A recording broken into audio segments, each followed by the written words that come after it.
Are you after a sturdy wallet that can take a hyper beam, look cute like a Gardevoir, and be slim like a Sudowoodo? Well, I got you covered. Introducing the Ridge Wallet. A slim, sexy way to carry around your cards and cash. I've used the Ridge Wallet for over 69 years now. The Ridge Wallet comes in a variety of styles to suit your everyday needs. These are some of the wallet styles I like the best, like the carbon fiber, the titanium, the gold. Really nice, cool designs to make you stand out. They also have some neat products to complement your wallet, like a bottle opener, pens, backpacks, charging, knives, you name it. You can get 10% off your purchase today with free worldwide shipping and returns by going to ridge.com/pipnight. Yes, that's right, ridge.com/pipnight, and use code PIPNIGHT, link in the description of the video. Cheers, Ridge, for the channel sponsor. What's up, YouTube? For today's video, we're a full tragic Pokemon team. Today's team is a little bit on the sad side. This is going to be covering some Pokemon that have had some very tragic things happen in their lives, or like Pokedex entries or information about them. If there's any other tragic Pokemon you can think of, let me know in the comment section of the video. I'd like to hear your thoughts and stuff like that, because I know there's going to be more than 6 Pokemon that could obviously fit on this team.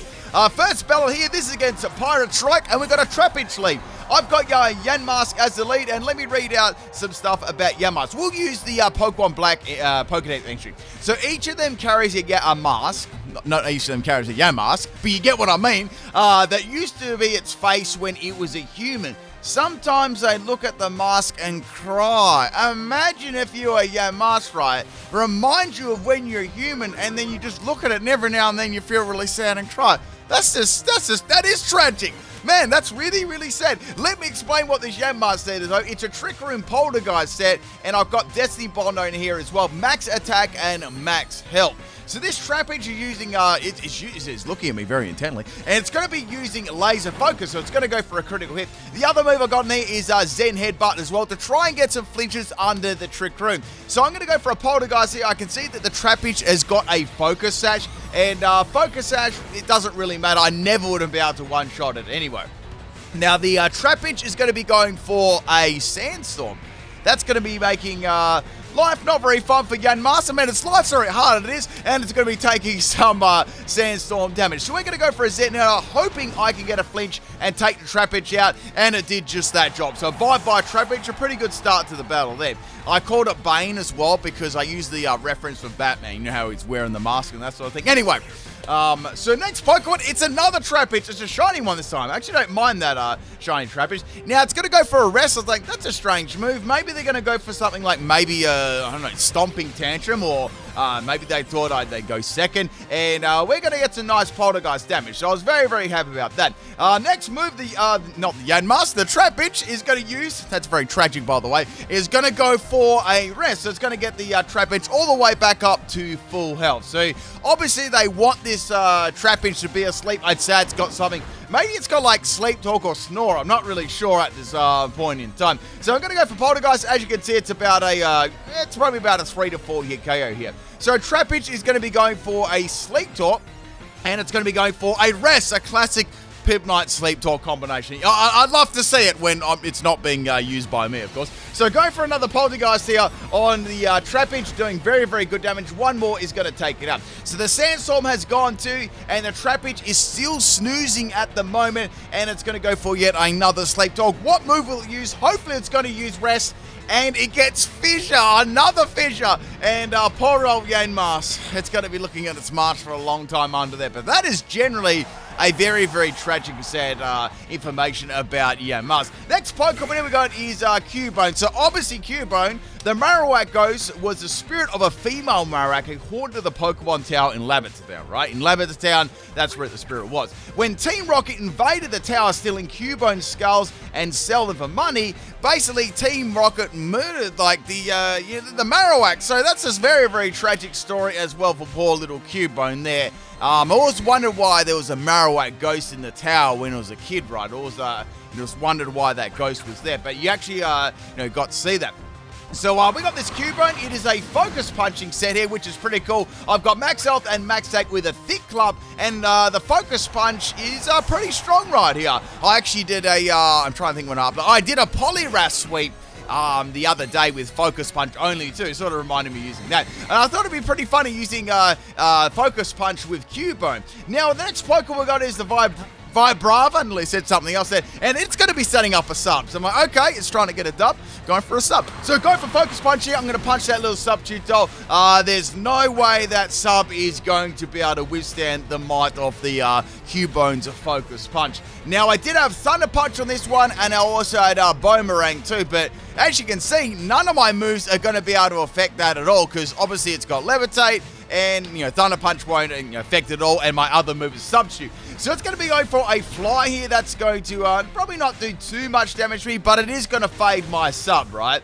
So I need to be able to get this Focus Punch off against it. I do, it lands, and Vibrava is going to go down. So you might be able to guess what my opponent's theme team as at the moment. It is like a Trapinch evolution team. Next Pokemon is Vibrava number 2. You need 2 Vibravas, apparently. So 2 Vibravas, right? It's going to go for a Supersonic here, and it's going to land. Well, that's pretty lucky. 55% actually. Not the most accurate move in the world. So what I needed to do was get a Substitute up and get that Focus Punch working again. Because if you get hit while you're tightening your focus with Focus Punch, you lose your focus and you can't attack. And I didn't have any other moves here. So I was trying like, okay, well, hopefully, it doesn't use an attacking move, and it does. It's going to go for Mud Slap. Mud Slap does absolutely nothing to my Cubone whatsoever, but the thing about it is, right, I can't attack. Like, all I can do is Focus Punch, and all of the rest of the team, right, the same problem will happen too, because obviously my Ground-type moves won't affect them, and my Electric-type move won't affect them either, so I'm pretty much stuck in here, and I thought, well, I'll just keep it in because I know what the other Pokemon could do. I can probably take this out, and I'll get to see most of what this Vibrava said as well. So it seems to be a scumbag, like, Mud Slap flinching set with Bite, and yeah, it's pretty nasty, so I want to take it out soon, right? So getting hit by another Bite here, and I'm also confused too. So it's got, like, Supersonic to confuse, Bite to flinch, and Mud Slap to drop back. As you can see, Bonerang is not going to affect that at all. It's got the Levitate. So go for a final Focus Punch here. And your Focus Punch has that priority when you tighten your focus. But if you get hit after that, you lose it. But if you don't, you fire your Focus Punch like right away. It's really, really cool. So another Mud Slap from the Vibrava, and finally Cubone is going to fade. It took ages. So next Pokemon I'm going to bring in here is going to be Cosmog. So let me bring up something for Cosmog here. So Cosmog has the ability to warp itself and then close it, as well as open Ultra Wormholes. But when it only under stress, right? So it needs to be under stress, and it's very dangerous for Cosmog, right? So it sort of gets like abused, like opening these like wormholes, and then that's like forces like evolution into Cosmome. So that's like another like really, really like tragic sort of Pokemon there. It's like, especially like it's being forced to open wormholes and things like that. And it when doing that, it actually evolves itself. So that's kind of sad and tragic when you think about it. So this Cosmog, it was a Rocky helmet set, max health, max defense. I whacked on a Rocky helmet here, and I wanted to get as much damage as this, as I could, right? Because there wasn't a lot I could do, and the only move Cosmog gets, as you well and truly know watching Pipnight videos, is Flash Right. So we got the Vibrava go for Mud Slap here, because Mud Slap is a special move. It's just doing no damage to me at all, right? I'm getting hit by the Sandstorm and the Mud Slap at the same time. So Cosmog is taking a very long time to faint as well. I mean, at least I got a little bit of damage on the Vibrava with Rocky Helmet, so it's not the end of the world, right? So the next turn I will be fainted there. But a very couple, that's 3 quite tragic Pokemon at the moment. I mean, you could say like another Pokemon you could say here too. This one's not on my team, would be like Mewtwo. That could, that could definitely be on this list. That was like sort of like used as an experiment as well. Like, that's another tragic Pokemon. Like, there's going to be quite a few of them. So, yeah, leave it below. I'd like to hear any ones everyone could come up with. It's very, very interesting. I'll probably read through the comments and stuff there. So, we got another Mud Slap from the Vibrava, and that is going to take out little Cosmog. But Cosmog I guess it got a little bit of damage then.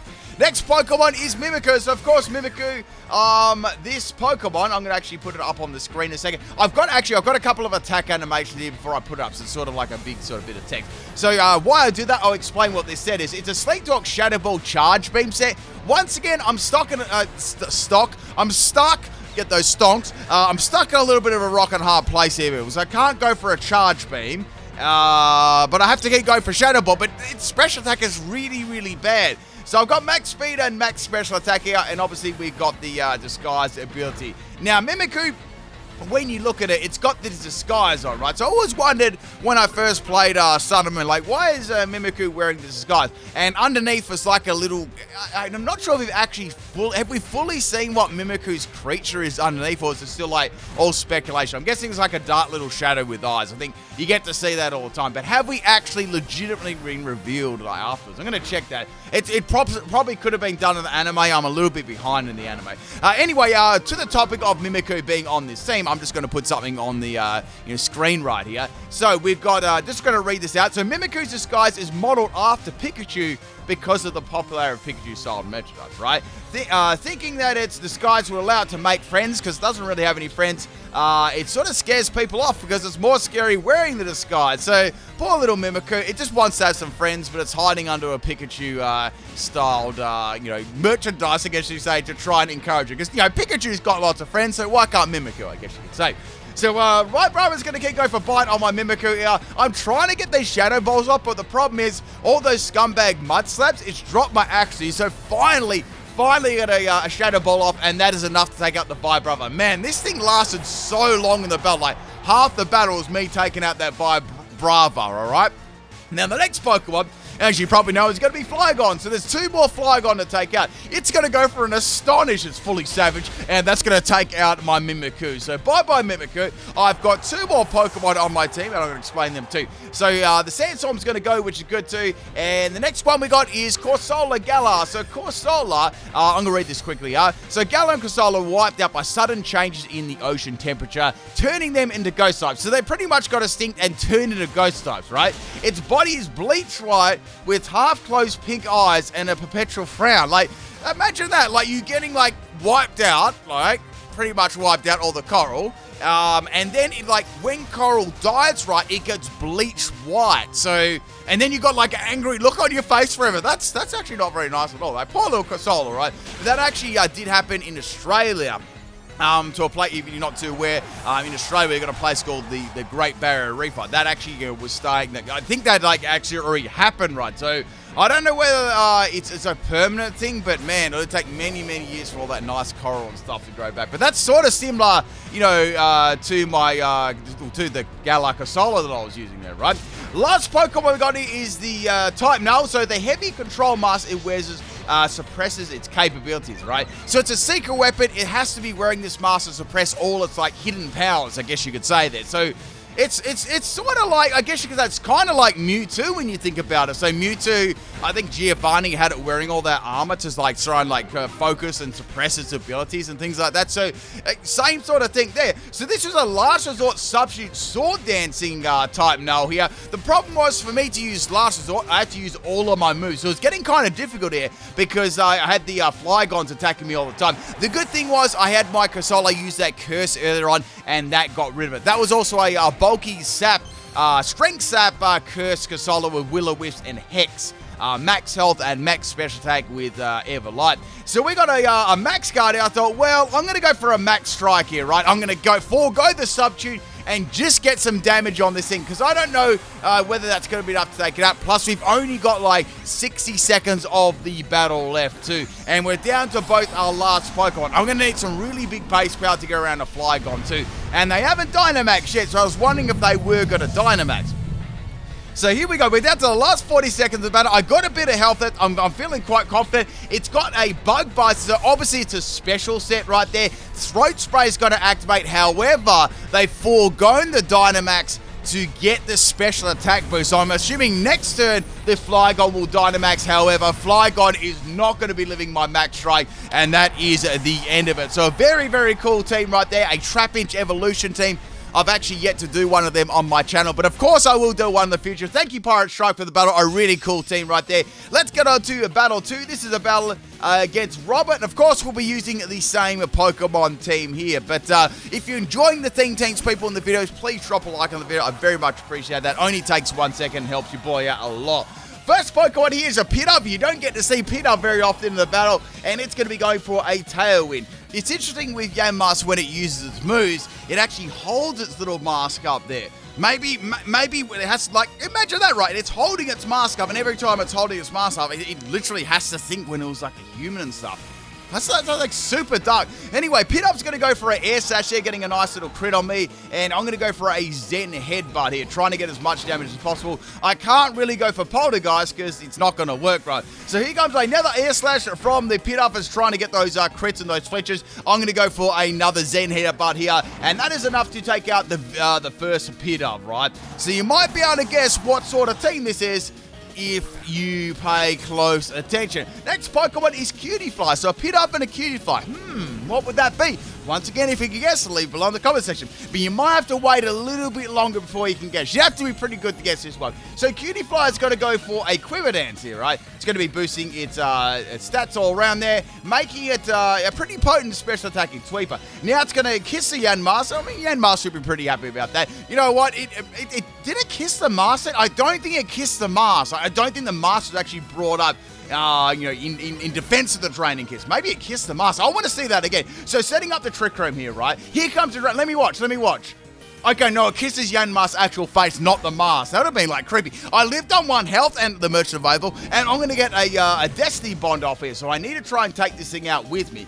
Unfortunately for poor Yanmask, it's going to go for a Charm. So he had another attacking, a status move outside of the Quiver Dance. So I went for the Poltergeist just to get some damage on this thing. My Destiny Bomb, the problem about Destiny Bomb, right, since the nerf, it's easily worked around. So your opponent can simply just use a status move, and then it's if the Trick Room runs out, they can simply take you out. So you could take a chance going for a double up, but it's probably not going to work. So that is the end of Yanmask. We're going to go to Cubone now. It's time to get some damage here. I'm going to go for a Thunder Punch. Let's see if we can get some decent damage. And boy, this thing is really thick. So it's going to get rid of my battle armor. Oh, that was my Cubone's ability, if I didn't mention that earlier on. And now we got the Cutiefly going for a Draining Kiss on my Cubone. And it's doing pretty good damage too. So maybe they're running something like, I could be wrong here, but just judging on the damage and stuff I'm seeing, I think they're running something like max health, max defense. And since it's Everlight, it's taking my attacks fairly well because I've got a Cubone with Thick Club. So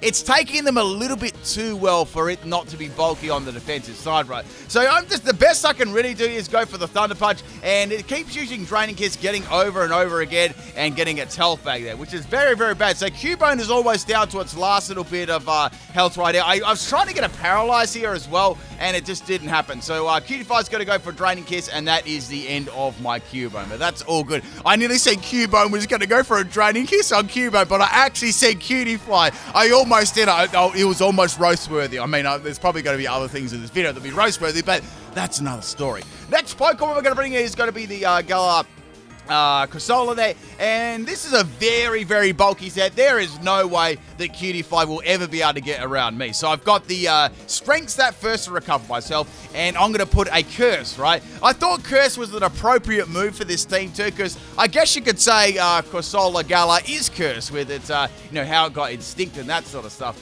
So anyway, we got the Curse up on the Draining Kissing Cutiefly here. The thing about Curse, right, it's going to be doing more damage than the Cutiefly is going to be getting back from the Draining Kiss, which is good. Now I can go for a Strength Tap here. That is going to heal me off and give me some additional health. Then I can simply go for, just Will-O-Wisp or Hex to get some additional damage, and that should be enough to get rid of this Quiver Dancing bulky Cutiefly, right? Not a bad set if you make it, max health, max defense with the Everlight, and then Quiver Dance just makes you bulky on the other side and speedy and gives you, lots of, offense in your special attacking side, and Draining Kiss heals you. So I can definitely see this Cutiefly being a good potential sweeping set. So we're going to go for Will-O-Wisp now, burning that. Pity it wasn't a physical attacker, but that's okay. That is going to be a double base power for my Hex on my Corsola as well. Not that it's going to have a lot of health left after the Curse, right? So Curse is... I really like Curse. I just like it how it's a split between, say, a Pokemon that's not a Ghost type. I just like the fact that it's got a different effect. But when you're a Ghost type, it actually is a Curse. So that's a nice little touch there. So I go for the Hex on the Cutiefly, and that is enough to take it out. I do have Modest Nature on this thing, so it is actually a offensive set. Next Pokemon is the Ribombee. So we've got the Cutiefly, now the Ribombee. I'm like, what is this set going to be? I hope it's not Quiver Dance. It's going to be a physical set, and Play Rough almost takes me out there. I gave this Cursed Body his ability. body, of course, and we're going to go for a curse here as well. So I got a curse body, and a curse off all in this battle. So I was pretty happy about that, and I thought it was quite appropriate for, Corsola. So bye-bye, Corsola. Even its fainting animation, it sort of fades away. Did you see the top of its little coral bits there? Maybe you have to flash back and see that, but nice little touch there too. So next Pokemon is Cosmog. Like, well, we may as well make use of this Rocky Helmet set. Then it goes for Struggle. It's choiced, and I'm going to get some Rocky Helmet damage. Only got people in the channel, right? And we're going to get some Struggle damage too. That was crazy. So since this Ribombee, right, is trapped into using a choice move, it's got to go for Struggle. So look at this. So Curse is going to hit it too. Look, this is crazy. So I've got Rocky Helmet damage, I've got Curse, and I've got Struggle damage all at the same time. Man, that Ribombee got that was completely countered right there. So bye-bye, Ribombee. I wish I had a better and easier time taking the Cutie Pie up. Next Pokemon is going to be the Unfezant, and it's the male one. So it's going to have a focus energy here. So it's going to go for some crits, right? Not that I'm really worried or anything, because Cosmog is going to get destroyed anyway. So I'm just going to go for Splash here and see what move this is going to use, right? So it's going to be going for a Round. So it's okay, Round, that's probably going to be in the Cosmog, and it is the end of Cosmog with a crit. So that's 4 Pokemon down. I still have 2 remaining, but I've still got 3 other Pokemon to take out. We're going to be swapping in Mimikyu now. I've got Charge Beam, and I want to actually try and go for a Dynamax Mimikyu, because I thought if I can get electric terrain on the field, that'd be quite good. And, if I can maybe get some Charge Beams happening, they'll be powered up by that too, which would be quite good with the Mimikyu, right? So we've got the Dynamax Mimikyu here, and I always like how it's got the, it's got the disguise up, and when its disguise is broken, it's still like that in Dynamax, so I thought that was quite cool. So here comes the Heat Wave. That's going to easily break my disguise, and I'm going to take a little bit of damage from that one as well there. So I think also when it's Pokedex entry, it says something like, it could be its Pokedex entry, correct me if I'm wrong, but it's like when it looks like its neck is broken, but it's probably all right on the inside or something like that. I'm like, what? That's like, what the heck is this? This is a children's game, all right, people. This is a game designed for children. There's some pretty dark Pokedex entries and some information about Pokemon out there. So we're going to go for a Max Lightning here on the Unfezant, which is going to be quite unpleasant, and that is going to be the end of it. So that's 4 Pokemon down right now. I have lost my disguise, but it's okay. Next Pokemon, it's Unfezant again. This time it's a female one. So I can go for exactly the same move here. However, it's going to be Dynamax Unfezant. So this is probably, you don't get to see Unfezant too often, and you hardly ever get to see any of this line either, Pidove and Unfezant used at all.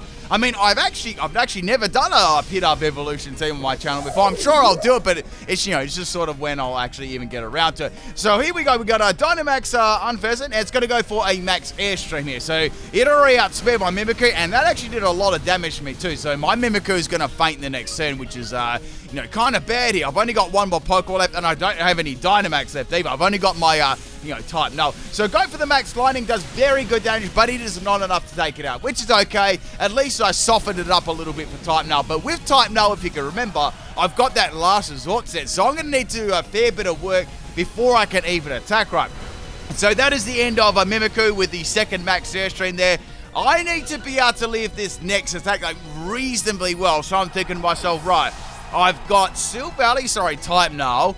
I've got Protect and Sub on here, right? I need to probably use, I'm thinking I could use Protect or Sub. Let's just use Protect, and then I can try and make us use a Sub, right? It depends what sort of move this has actually got, right? I want to see what it is outside the Dynamax.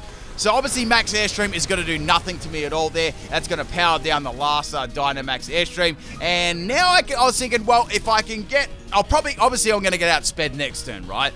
I'll get hit, and then I can go for a Sub. So that means I've used Protect and Sub, and then behind the Substitute, I can go for a Sword Dance, and then I can attack. But there's going to be so many steps, right? So here comes the Facade. I've actually managed to live that very well, only because I'm running a bulky Everlight set, and now I'm going to go for a Substitute, right? So I'm down to almost a quarter health. Now, I was wondering whether Facade would actually break my Sub, and it's going to pull out a Brave Bird. So, okay, that's what the flying move was from Max Airstream, right? So the Brave Bird is going to easily fade my Sub here, and it's going to take some damage from the Life Orb. And what I'm going to do, right, is actually go for a Sword Dance. It actually goes down to the Recall and the Life Orb damage I was very lucky there, because if it didn't go down to that damage, that was game, because I was going to get outspent, right? And, definitely take it out. So Silvally is on the way. It can go for last resort right now. The last Pokemon is Tranquil. Tranquil's going to go for a dual wing beat there. I am way too bulky for it. I'd say that is like a bulky Everlight Tranquil with no attack investment whatsoever.